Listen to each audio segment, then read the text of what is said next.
समझो, फिर उसे पढ़ना कि ये क्या है। स्कोप मतलब क्षेत्र।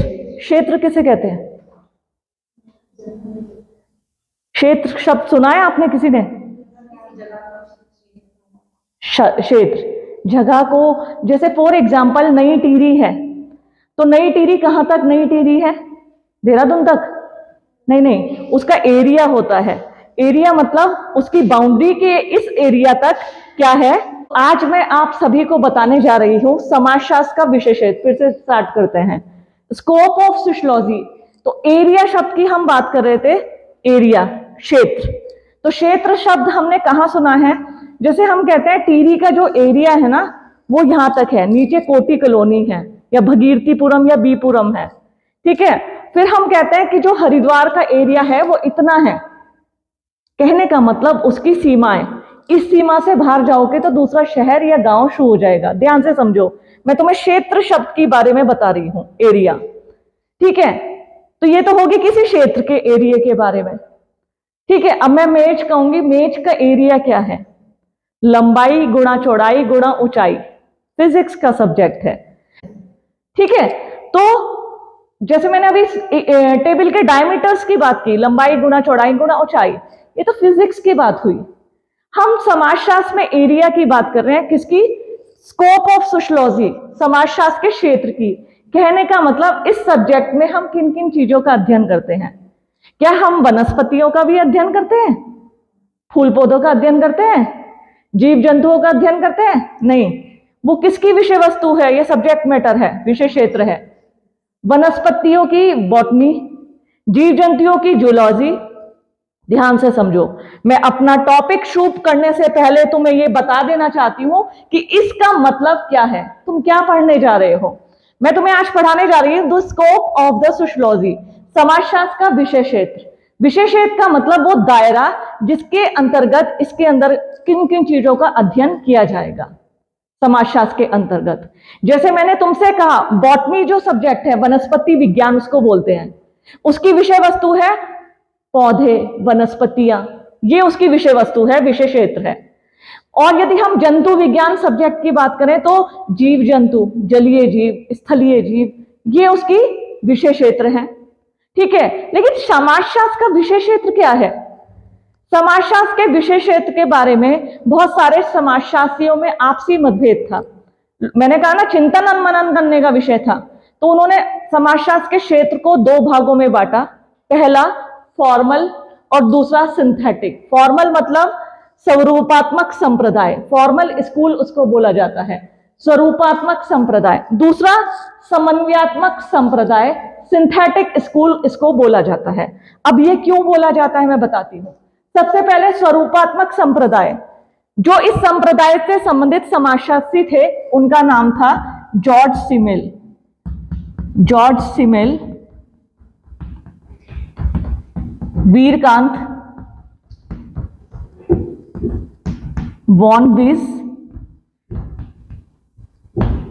मैक्स वेबर और टॉनिस। ये सारे समाजशास्त्री किससे जुड़े थे? कौन से स्कूल से जुड़े थे? स्वरूपात्मक संप्रदाय, फॉर्मल स्कूल से। George Simmel, Vierkandt, von Wiese, Max Weber, Tonnies. अब इन्होंने समाजशास्त्र के विषय क्षेत्र के बारे में क्या कहा, सुनिए ध्यान से। उन्होंने समाजशास्त्र के विषय क्षेत्र में कहा कि समाजशास्त्र एक विषय विज्ञान है, विशेष विज्ञान है, स्पेशल साइंस। जैसे हम उसको देखते हैं, बॉटनी को, जूलॉजी को, केमिस्ट्री में रसायनों का अध्ययन होता है, रसायन शास्त्र। ऐसे ही समाजशास्त्र एक विशेष विज्ञान है। इसकी जो और विशेष विज्ञान क्यों है? उन्होंने कहा कि समाजशास्त्र को अन्य विज्ञानों के साथ मिलाकर हम नहीं पढ़ सकते। अगर पढ़ेंगे तो वो क्या खिचड़ी मात्र बन जाएगा, विशेष विज्ञान है। तो जॉर्ज सिमेल ने कहा है कि समाजशास्त्र मानवीय संबंधों के स्वरूपों का अध्ययन है। मैंने यहां लिखा है, जॉर्ज सिमेल ने कहा है कि समाजशास्त्र जो है मानवीय संबंधों के स्वरूपों का अध्ययन।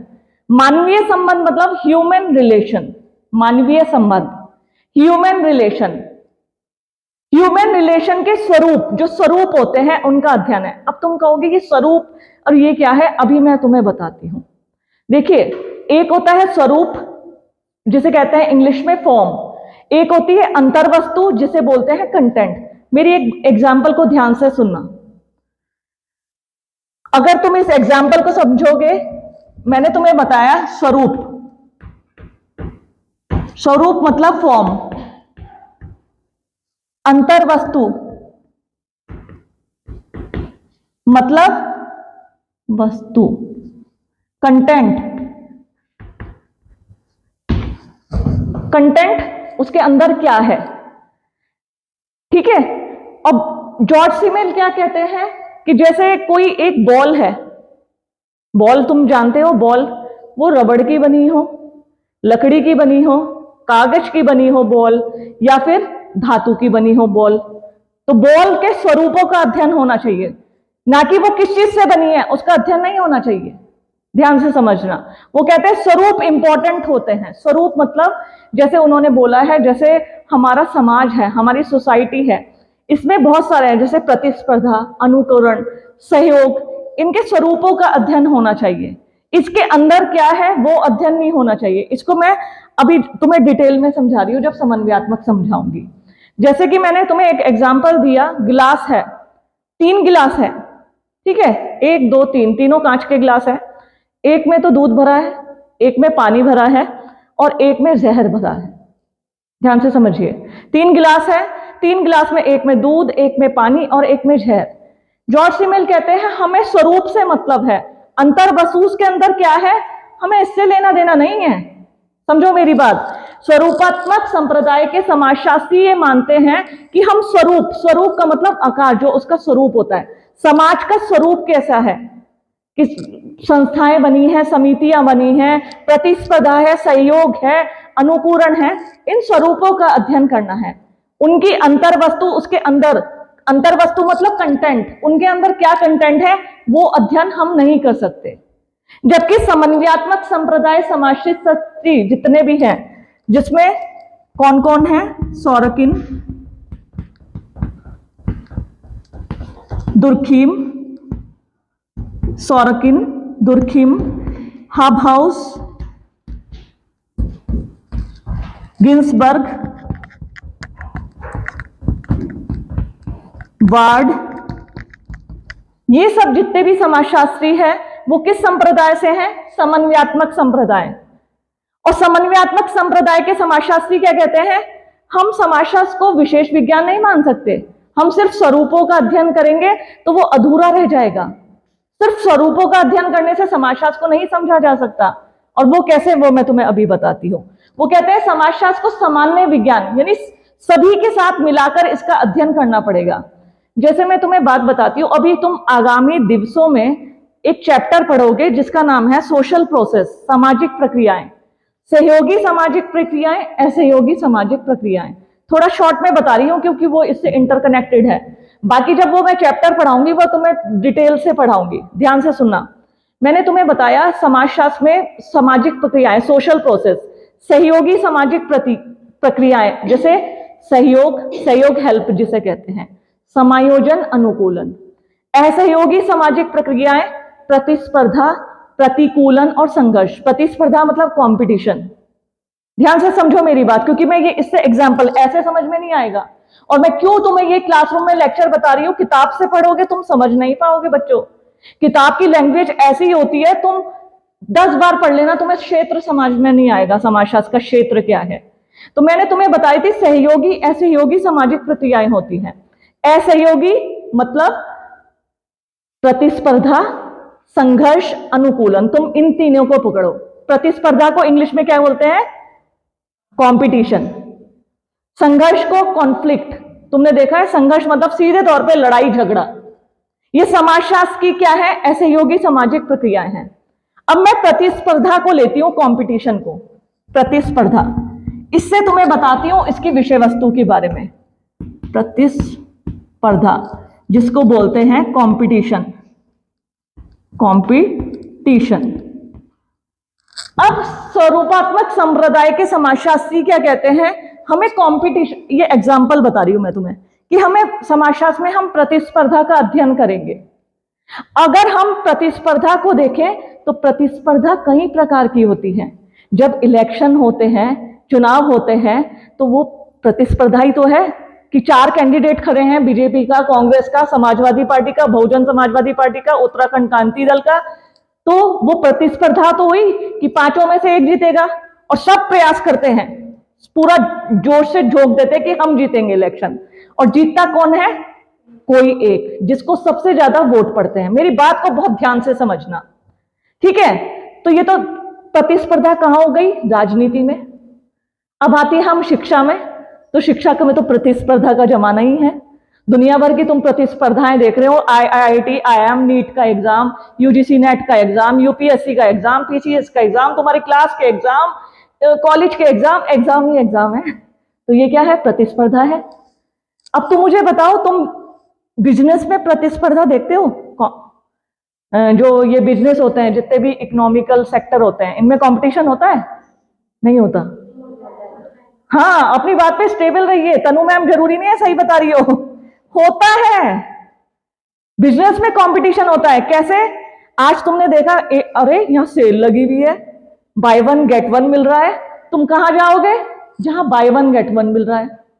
फिर उन्होंने कहा अच्छा, इसने बाय 1 गेट 1 लिखा दिया, तो उसने बोर्ड लगा दिया 70% ऑफ। तुमने कहा ये 70% मतलब बाय 1 गेट 1 में तो 50% ऑफ मिल रहा था, ये सब। अब तुम भाग के गए इसके पास। वो हो गई बिजनेस के सेक्टर में कंपटीशन। देखिए, मैं तुम्हें समझाने की कोशिश कर रही हूं कि स्वरूपात्मक संप्रदाय कहते हैं सिर्फ प्रतिस्पर्धा का अध्ययन करो। समन्वयात्मक संप्रदाय कहते हैं सिर्फ प्रतिस्पर्धा का अध्ययन नहीं करना, हमें राजनीतिक प्रतिस्पर्धा, शैक्षणिक प्रतिस्पर्धा और व्यवसायिक प्रतिस्पर्धा, इनका अध्ययन भी करना है। इनके बिना, अध्ययन किए बिना हम समाजशास्त्र का अध्ययन अधूरा है। मैंने तुम्हें एक एग्जाम्पल से समझाया है। इसके साथ साथ तुम अगर देखने जाओगे, आज मैं कहूं बच्चों, आज ना बिस्किट खाने का मन हो रहा है, चलो बिस्किट लेके आते हैं, ठीक है? तानिया जाके बेटा बिस्किट ले आ। अब तू ले आएगी बिस्किट? तू मुझसे पूछेगी नहीं कौन सा खाना है मैडम आपको, या तो चलो तानिया बिस्किट ले आई, मैं कहूंगी ये तो मैं खाती नहीं, मुझे तो नमकीन बिस्किट पसंद है, और वो भी जिसमें जीरा लगा हो, जिसमें अजवाइन लगी हो। कंपटीशन है मार्केट में जबरदस्त। सुनिए मेरी बात, छोटे से छोटे प्रोडक्ट्स के लेके, छोटे सी छोटी चीजों को लेके अथाह कंपटीशन है। पॉलिटिक्स में जाएंगे तो कंपटीशन, इकोनॉमिक्स में जाएंगे तो कंपटीशन, सोशल उसमें जाएंगे तो कंपटीशन। इवन आजकल तो धर्म और जाति में भी बहुत सारा कंपटीशन चल रहा है। हम ये नहीं कह सकते अछूते हैं। आज मैं देखती हूं हम किस, तो कंपटीशन है भाई, कंपटीशन का जमाना है। तो कहने का मतलब प्रतिस्पर्धा समाजशास्त्र का विषय है। स्वरूपात्मक संप्रदाय के समाजशास्त्री कह रहे हैं हमें सिर्फ प्रतिस्पर्धा का अध्ययन करना है, क्योंकि ये एक विशेष विज्ञान है। समन्वयात्मक संप्रदाय के समाजशास्त्री कह रहे हैं कि हमें प्रतिस्पर्धा का अध्ययन करना है, साथ ही साथ राजनीतिक प्रतिस्पर्धा, आर्थिक प्रतिस्पर्धा, सामाजिक प्रतिस्पर्धा, इन सभी उसके अंदर के कंटेंट का अध्ययन करना पड़ेगा, तब समाजशास्त्र जो है समाजशास्त्र कहलाएगा।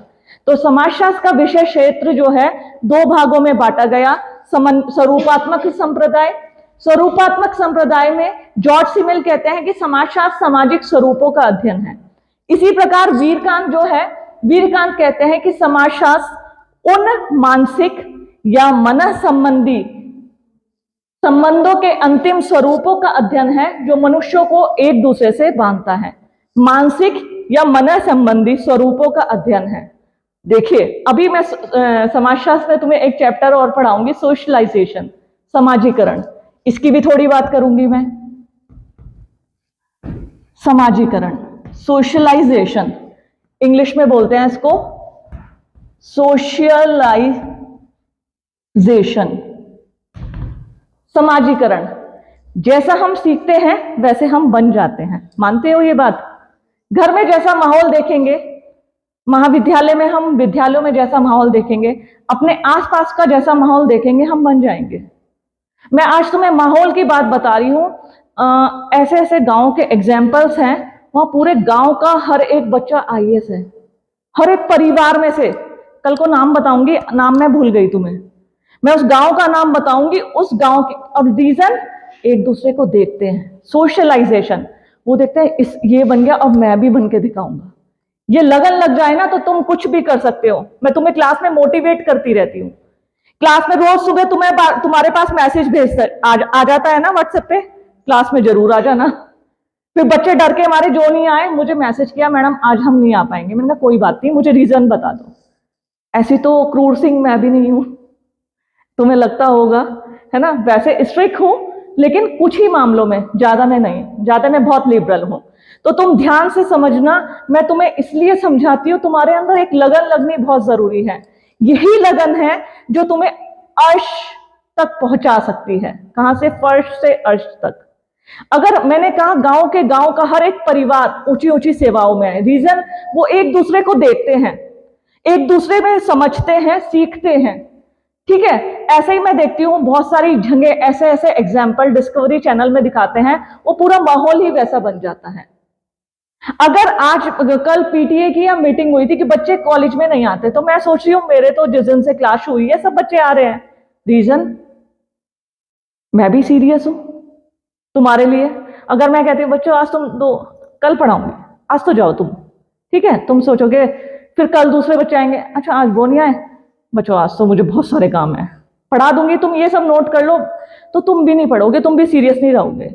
सोशलाइजेशन कहते हैं समाजीकरण, सीखने की प्रक्रिया। जो तुम सामने से सीखते हो, तुम इस क्लास में आओगे, दूसरी क्लास में भी जाओगे, सीखोगे। घर में माँ बच्चा जो पैदा होता है उसे कुछ नहीं आता, माँ उसको सिखाती है, भाई बहन सिखाते हैं, दादी बाबा सिखाते हैं, तब बच्चा बोलना सीखता है।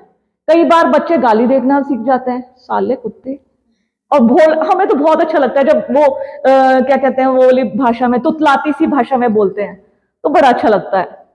धीरे धीरे जब वो बोलना शुरू हो जाता है, माँ को लगता है कि ये तो गलत आदत पड़ रही है, तो उसने बच्चे को पहले डांट लगाई, अब नहीं बोलना है ऐसे बिल्कुल भी। शूशू में एक दो बार ठीक हो गया, फिर उसने दोबारे बोला, फिर माँ ने उसे डांट लगाई और साथ में एक थप्पड़ लगाया, तो बच्चे को लग गया ये तो कुछ गलत शब्द है। पहले तो हंसती थी माँ, अब तो मार पड़ती है ऐसा बोलने पे, तो अब मुझे ये नहीं बोलना है। फिर नेक्स्ट टाइम बच्चे ने बोला तो आसपास देखा, माँ तो नहीं है, थैंक गॉड बच गया आज तो मैं, मम्मी होती तो पक्का पिट जाता।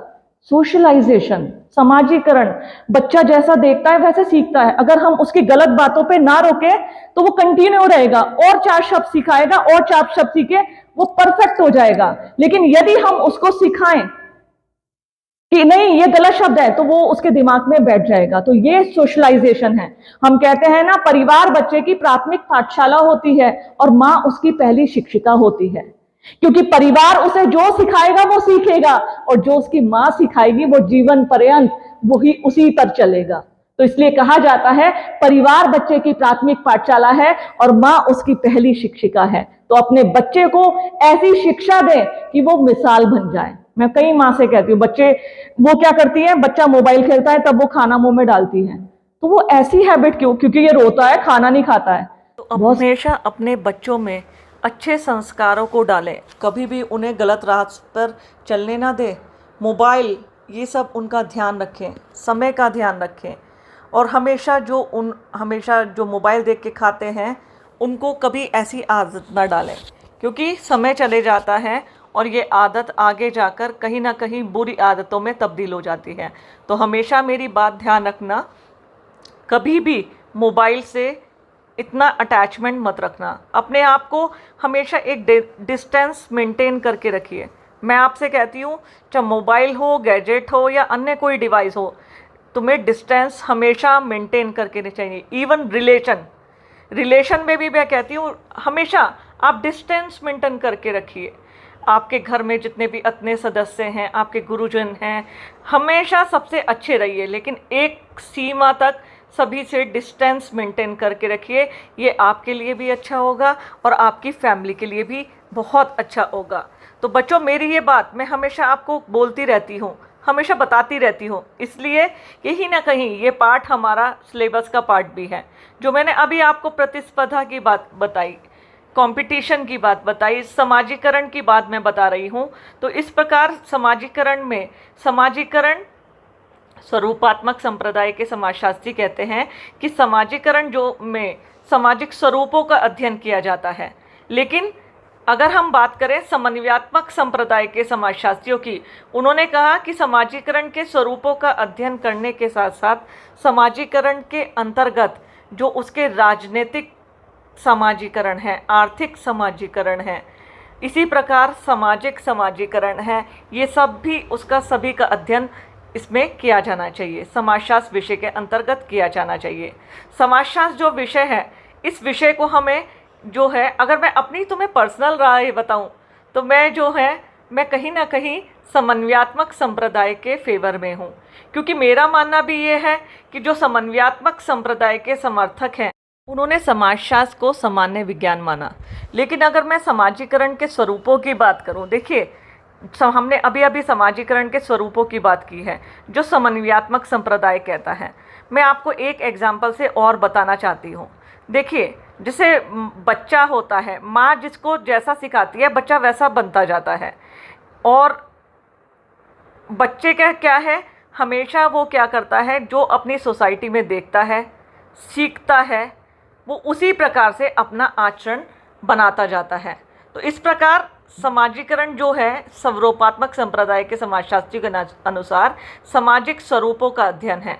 जैसे मैं एक एग्जाम्पल से बताती हूँ। एक बच्चा अपनी माँ के साथ गुरुद्वारा जाता है, वो क्या करता है, उसकी माँ उसके सिर पे रुमाल ढकती है, ठीक है। नेक्स्ट टाइम जाता है, फिर उसकी माँ रुमाल ढकती है, लेकिन उसके बाद बच्चा समझ जाता है, तो अगली बार जब वो अपनी माँ के साथ गुरुद्वारे जाता है, वो स्वयं ही उठाकर रुमाल को अपने सिर पर ढक लेता है। यानी 2-3 बार बताने के बाद बच्चा स्वयं ही वो काम करने लगता है। तो उसे किसी ने बताया नहीं था कि अब रुमाल ढकना है, लेकिन वो जब देख रहा है, सामने देख रहा है, लोग सर ढककर ही प्रसाद ग्रहण करते हैं, तो बच्चे ने वो आत्मीकृत कर लिया। तो बच्चा तो वो कच्ची मिट्टी का घड़ा है, जिसको तुम जैसे ढालोगे वह उसमें वैसे ही ढल जाएगा। तो इस प्रकार समाजीकरण सामाजिक सीख की प्रक्रिया है। इसमें क्या होता है, इसमें जैसा सिखाया जाता है। और एक बात हमेशा याद रखना, अगर तुम सोचो कि समाजीकरण सिर्फ उसमें ही होता है, बाल्यावस्था में ही होता है, तो ऐसा नहीं है। वृद्धा अवस्था में भी समाजीकरण की प्रक्रिया चलती रहती है। अब मैं तुमसे पूछना चाहती हूँ कैसे, जैसे देखिए, हम कहेंगे वृद्धावस्था में समाजीकरण, जी बिल्कुल। वृद्धावस्था में देखना कम हो जाता है, दिखना कम हो जाता है, कानों से सुनना कम हो जाता है, हाथों की ग्रिपिंग पावर कम हो जाती है। तो ऐसे में क्या होता है, व्यक्ति देखने की कोशिश करता है, ऐसे मतलब जैसे उसका शरीर हो जाता है वैसे ही वो वैसे आचरण करता है। तो जैसे मैंने बताया वृद्धावस्था की बात, जन्म से लेकर मृत्यु तक हम ये नहीं कहते कि समाजीकरण बंद हो जाता है, समाजीकरण हमेशा चलता रहता है। इसी प्रकार मैं तुमसे अगर बताऊं समन्वयात्मक संप्रदाय जो कहते हैं समाजशास्त्री, जिसमें सोरोकिन भी है, दुर्खिम भी है। सोरोकिन ने अपनी इस एक स्टेटमेंट के आधार पर बताया था कि हम विशेष विज्ञान इसको नहीं मान सकते बिल्कुल भी, क्योंकि स्वरूप और अंतर्वस्तु दोनों का फर्क पड़ता है समाजशास्त्र में। अगर हम खाली समाज का अध्ययन करें, उनके लोगों के राजनीतिक संबंध, आर्थिक संबंध, इनका अध्ययन ना करें, तो हम समाजशास्त्र अपने आप में पूर्ण नहीं होगा। हमें संपूर्णता के रूप में उसका अध्ययन करना होगा। तो सोरोकिन की जो स्टेटमेंट थी कि स्वरूपों के साथ साथ उसकी अंतर्वस्तु और उसे विशेष विज्ञान ना मानते हुए उसे एक सामान्य विज्ञान मानना होगा, और समाजशास्त्र जो है इसे विशेष विज्ञान ना मानकर समन्वयात्मक संप्रदाय के समाजशास्त्री का मानना था कि यह सामान्य विज्ञान है। तो बच्चों, समाजशास्त्र का जो विषय क्षेत्र है, इसका विषय क्षेत्र को समाजशास्त्रियों ने 2 भागों में बांटा है, स्वरूपात्मक संप्रदाय और समन्वयात्मक संप्रदाय। और मैं आपको आगे बताना चाहती हूँ, जो सोरोकिन के बातें दुर्खिम, हाबहाउस, गिन्सबर्ग, वॉर्ड, आप सभी का मानना ये था कि समाजशास्त्र जो है, समाजशास्त्र समन्वयात्मक संप्रदाय हैं। कहीं न कहीं हमें इस विषय को समझना होगा। अगर हमें इस विषय के विशेषत और विषय वस्तु को जानना है, तो हमें इस विषय के बारे में संपूर्णता के रूप में अध्ययन करना होगा। हम इसके, जैसे हमें बताया था, स्वरूपों को और अंतर्वस्तु को अगर हम अलग कर दें तो वे विज्ञान, हम इसको अध्ययन उस तरीके से नहीं कर पाएंगे, क्योंकि समाज में सहयोगी और असहयोगी दोनों तरह की प्रक्रियाएं पाई जाती हैं। सहयोग, समायोजन, अनुकूलन, और इसी प्रकार प्रतिस्पर्धा, प्रतिकूलन, संघर्ष, ये सब वो प्रक्रियाएं हैं जो समाजशास्त्र में जिनका अध्ययन किया जाता है। तो हम मात्र स्वरूपों के अध्ययन के मात्र से समाजशास्त्र विषय को समझ नहीं सकते। यदि हमें इस विषय की संपूर्ण जानकारी रखनी है तो हमें जानना होगा इस सब्जेक्ट के बारे में। साथ ही साथ बच्चों, आगे आने वाले टॉपिक्स में मैं आपकी इसको सब्जेक्ट मैटर विषय वस्तु भी पढ़ाऊंगी। तो कई बार यही मैंने आपको बताया है, जब हम किसी विषय के बारे में अध्ययन करते हैं, देखते हैं और उसके बारे में सुनते हैं, तो हमें खास तौर पर यह ध्यान रखना होता है कि समाजशास्त्र ऐसा विषय है जिसे हम जो है रट के नहीं समझ सकते। मैंने हमेशा से ही अपनी कक्षा में थियोरेटिकल पर्सपेक्टिव की बात की है। रटना तुम्हें छोड़ना होगा, तुम्हें सिर्फ समझना होगा। अगर तुम्हें समझ के लिखते हो तो तुम्हारे पास लिखने के लिए अथाह है। अगर तुम रट के लिखोगे तो तुम्हारे पास कुछ भी नहीं है लिखने को। तो मेरी बात हमेशा ध्यान रखना, समाजशास्त्र एक ऐसा विषय है जिसमें आप जितना समझेंगे, समाज के बारे में जितना करीब से जानेंगे, सामाजिक संबंधों को जितने तरीक़ों से देखने की कोशिश करेंगे, आप अच्छी तरीके से डिफाइन कर पाएंगे। क्योंकि समाजशास्त्र की विषय वस्तु मानवीय संबंध, सामाजिक संबंध है, और जिन सामाजिक संबंधों का निर्माण हमारे ही बीच में, हमारे प्रत्यक्ष रूप से होता है, हम कहीं ना कहीं उसके साक्षी हैं। तो इस प्रकार समाजशास्त्र समाज का वैज्ञानिक अध्ययन, समाजशास्त्र की विषय क्षेत्र को 2 भागों में बांटा गया है। बच्चों, कल अब आपको मंडे में नेक्स्ट क्लास में समाजशास्त्र की विषय वस्तु बताऊंगी। मैं बार बार रिपीट कर रही हूँ, किताबों की लैंग्वेज बहुत कठिन है। आप सोच लेंगे किताब से पढ़ के हमें आ जाएगा, तो ऐसा पॉसिबल नहीं है। जितना हो सके आप समाजशास्त्र के पूरे सिद्धांत को, इसको बहुत अच्छे से मेमोराइज कर लेना, क्योंकि इसमें मैंने जैसा कि बताया 2 रूप है। समय तो नहीं हो गया है। समाजशास्त्र का स्वरूपात्मक संप्रदाय और समन्वयात्मक संप्रदाय। तो इसमें डिफाइन करना कि किसने स्वरूपों पर जोर दिया और किस संप्रदाय ने अंतर्वस्तु पर जोर दिया, जैसे, और उनके राइटर्स के नाम जरूर लिखना। और ऐसा मत करना कि आप राइटर्स के नाम लिखना ही भूल जाओ, क्योंकि अगर आपको एक परफेक्ट आंसर लिखना है तो कहीं ना कहीं आपको इनके कंटेक्ट, स्वरूप, अंतर्वस्तु का विश्लेषण करना पड़ेगा। स्वरूपात्मक संप्रदाय के समाजशास्त्रियों का, समन्वयात्मक संप्रदाय में जितने समाजशास्त्री थे, इन्होंने अंतर्वस्तु और स्वरूप को किस प्रकार से रिस्पॉन्सिबल माना, तो उनको आपको विस्तार से बताना पड़ेगा। और तभी आपका एक अच्छा आंसर राइटिंग, जिसे हम कहते हैं, वो निर्धारित होता है। तो ये है बच्चों समाजशास्त्र का विषय क्षेत्र, जो कि 2 भागों में विभाजित है।